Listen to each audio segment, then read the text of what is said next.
না আসলে আপনারা যে ভিডিওটি দেখেছেন ওই দিনই আমার প্রথম দেখা, নিজ চোখে প্রথমে তারেক রহমানকে ওই দিন সামনাসামনি দেখার সৌভাগ্য হয়েছে।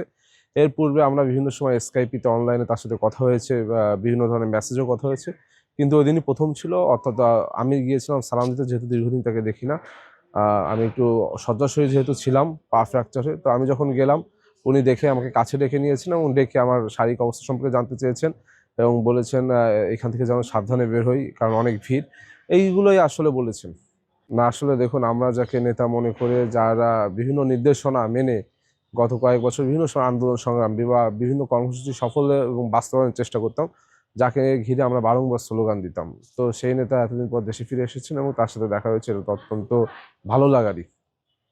না আসলে দেখুন, একটা ছাত্র সংগঠন হিসেবে আমাদের কাজ কিন্তু সারা বিশ্ববিদ্যালয় ক্যাম্পাসগুলোতে যে ছাত্ররা রয়েছে, যারা মেধাবী, তাদেরকে সংগঠিত করা, যেন তাদের ভিতর দেশপ্রেমিকতা জাগ্রত হয় এবং তারা যেন তাদের রাষ্ট্র সম্পর্কে সচেতন থাকে। এই সচেতনতা তৈরি কিন্তু ছাত্র রাজনীতির একটি অন্যতম কাজ।